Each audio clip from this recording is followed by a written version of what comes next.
तो माँ वैभव पाई जैसे एकता। हेमकुंड का माँ और गंगोत्री का वैभव पाई जैसी एकता।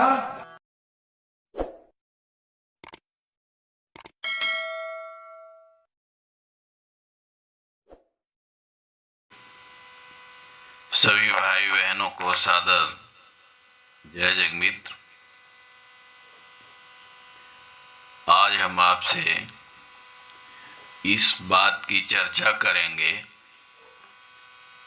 कि किस धर्म को स्वीकार करें और किस धर्म को अस्वीकार करें, कौन सा धर्म अच्छा है, कौन सा धर्म अच्छा नहीं है,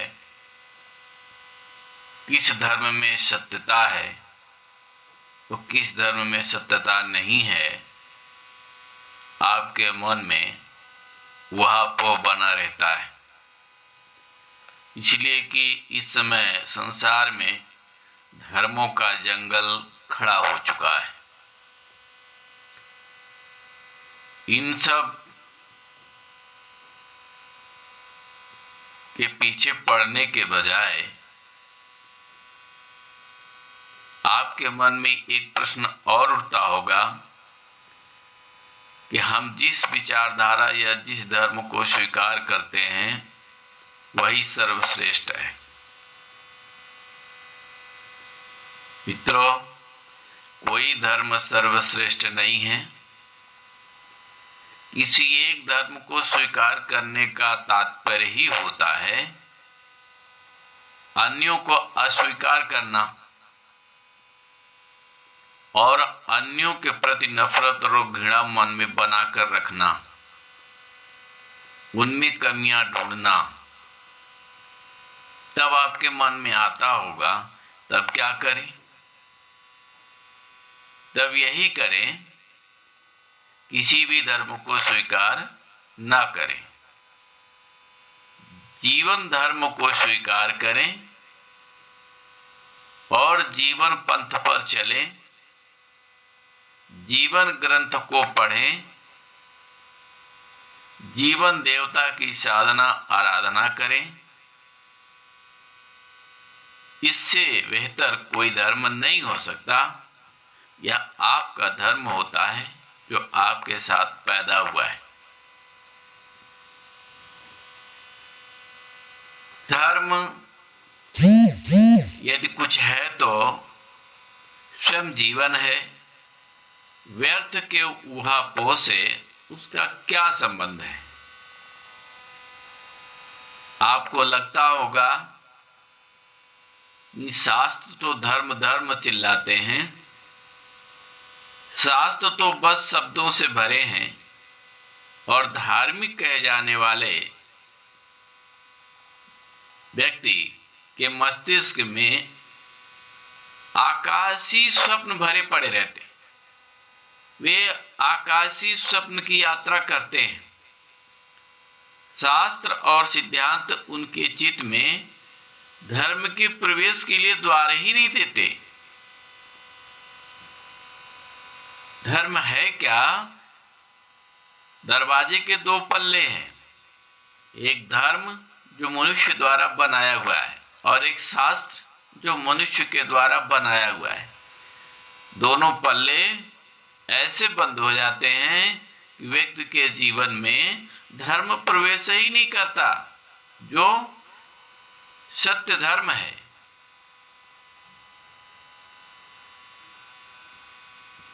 तब क्या करें? वैसे आपको समझना होगा, इस संसार में सत्य धर्म सनातन है, जिसे हम प्राकृतिक नियम कहते हैं। किंतु धरती पर इस समय 4 प्रकार के धर्म हैं। पहला है सनातन धर्म, संत धर्म, सत धर्म और राजधर्म। अधिकतम राजधर्म ही सब है और जितने राजधर्म हैं सब खूनी इतिहास है। सब में खून के छींटे पड़े हैं। सनातन धर्म सारे जगत का नियम, स्वभाव, वस्तुओं का स्वभाव, जीव जंतुओं का स्वभाव, सूर्य, हवा, पानी, चांद, धरती, ये जिस स्वभाव से बरत रहे हैं और चल रहे हैं, ये है सनातन धर्म। उसी में मनुष्य जीव भी एक घटक है और वह स्वयं सनातन धर्म के अंदर पैदा होता है, जन्मता है, कर्म करता है और मरता है, और उसका धर्म भी उसके साथ चला जाता है। संत धर्म संतों के द्वारा प्रतिपादित होते हैं, जैसे कबीर के विचारधारा पर चलने वाले, रविदास के विचारधारा पर चलने वाले, तुकाराम के विचारधारा पर चलने वाले, नानक के विचारधारा पर चलने वाले, ये संत धर्म वाले।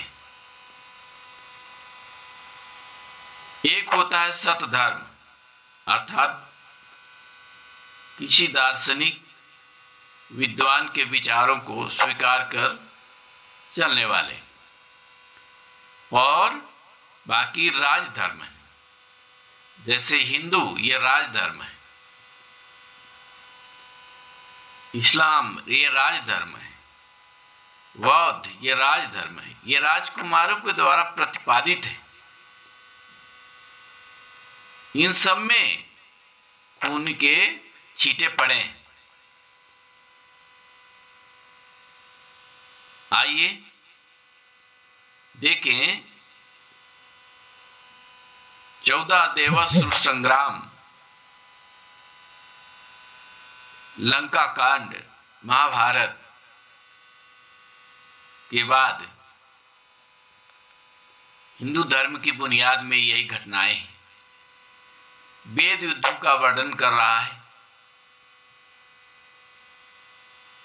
आदिम संस्कृति गोंडी संस्कृत कहती है वह भी युद्धों से भरी है। लड़ते लड़ते वो मिटे हुए हैं, जो कुछ बचे हैं। श्रमण संस्कृति में जैनियों की संस्कृति में युद्ध का प्रमाण तो नहीं मिलता, क्योंकि वे अहिंसावादी थे, किंतु ऐसा नहीं है वे सताए न गए। बौद्ध संस्कृति खून इतिहास तो नहीं है, किंतु बाद में राजा बृहदत्त का वध कर खूनी इतिहास उसमें भी जुड़ जाता है। मूसा जीवन भर युद्ध किए, ईसा को सूली पर चढ़ाए, जरदस्तु को बलिदान हुआ, ताओ को पता ही नहीं वो कहां चले गए। मोहम्मद साहब जीवन भर युद्ध करते रहे, 8 वर्ष में 85 युद्ध किए। सिख विचारधारा में तीसरे गुरु अर्जुन देव से चलकर 10वें गुरु तक युद्ध ही करते रहे। अंतिम गुरु गुरु गोविंद सिंह, पूरा परिवार इसी युद्ध के, इसी धर्म के नाम पर मिटते चले गए। बाबा बहाउल्लाह को बगदाद में बंदूक की गोलियों से भूना गया। जिधर आप नजर डालेंगे उधर ये खूनी इतिहास दिखते हैं। ये कहते हैं हम धर्म की बात करते हैं, पर ये धर्म के साथ सत्ता चाहते हैं। इन्हें सत्ता की ही भूख होती है और ये सत्ता को पाने के लिए धर्म का सहारा लेते हैं, जबकि धर्म इनके हाथ में नहीं है। सारे दुनिया के मजहब एक दूसरे के नफरत पर खड़े हैं। किसको अच्छा कहें या किसको बुरा कहें,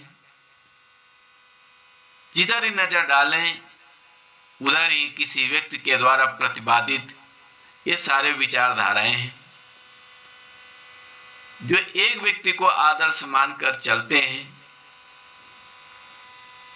इससे बेहतर है जीवन धर्म स्वीकार करें, जीवन ग्रंथ को पढ़ें, जीवन पंथ पर चलें, जीवन देवता की आराधना साधना करें, जिससे आगे चलकर आप मानव धर्म कह सकेंगे। उचित यही होगा।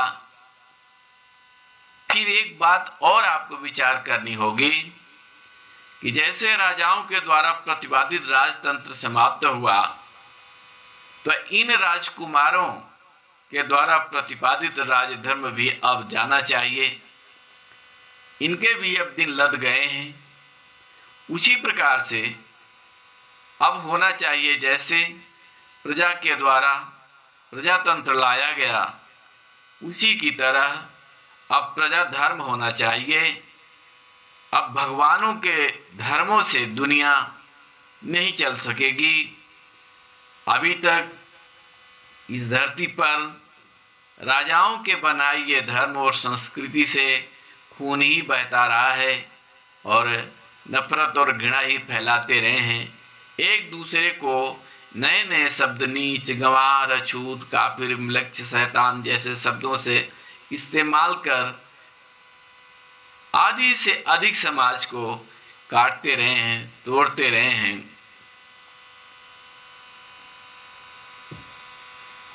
इन धर्मों से समाज संगठित नहीं हुई, बल्कि समाज टूटती रही, बिखरती रही और टुकड़ों टुकड़ों में न जाने कहां ठोकर खाती हुई, किसको अपना इष्ट मानकर सिर झुकाती रही।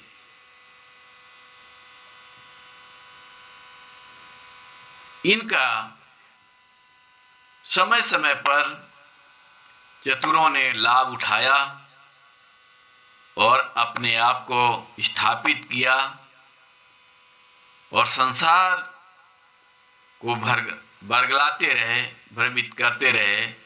मित्रों, धर्म के नाम पर अब धर्म के नाव में चढ़ने के बजाय अपने जीवन के नाव पे चढ़ें। गुरु रूपी लंगर में यदि अपने जीवन को आप जीवन नाव को बांध देंगे तो उसी तरह से पड़ी रह जाएगी जैसे समुद्र में लंगर डाल देने पर नाव खड़ी रहती है, बस तैरती हुई रहती है। लंगर न इधर जाने देता न उधर जाने देता। उसी प्रकार से गुरु लोग एक लंगर का काम करते हैं और धर्म रूपी नाव पर बैठाते हैं और स्वप्न परी दिखाते हैं, परलोक की यात्रा कराते हैं, नए नए करामात की बातें करते हैं, चकमा दिखाते हैं और अपनी दुकान चलाते हैं। इससे अच्छा होगा आप अपनी नाव शास्त्र रूपी लंगर, गुरु रूपी लंगर, मान्यता रूपी, मंत्र रूपी किसी लंगर में न बांधें। इस भवसागर में अपनी जीवन नाव को खुद मल्लाह बनकर, खुद तैरकर, खुद अपने हाथ में पतवार पकड़कर अपने जीवन पंथ पर चलते हुए, जीवन धर्म को स्वीकार करते हुए, जीवन ग्रंथ को पढ़ते हुए यात्रा करें, तैरें, पार हो जाएंगे। इस जगत में कोई भी ग्रंथ दैवी नहीं है, सबकी अंतरात्मा ही दैवी ग्रंथ है, जिसे हम जीवन ग्रंथ कह रहे हैं। उसकी सुने, उसकी देखें, उसके पास अपने मन मस्तिष्क को बैठाएं। अपने आप आपके भीतर से सत्य रूपी घटना घटेगी और आप जहां जाना चाहेंगे वहां पहुंच जाएंगे। जो पाना चाहेंगे वह मिल जाएगा। यही हमारा निवेदन है। आप इन धर्मों के जंगल से निकलें और जीवन धर्म को स्वीकार करें। बस इन्हीं शब्दों के साथ सादर जय जगन्नाथ।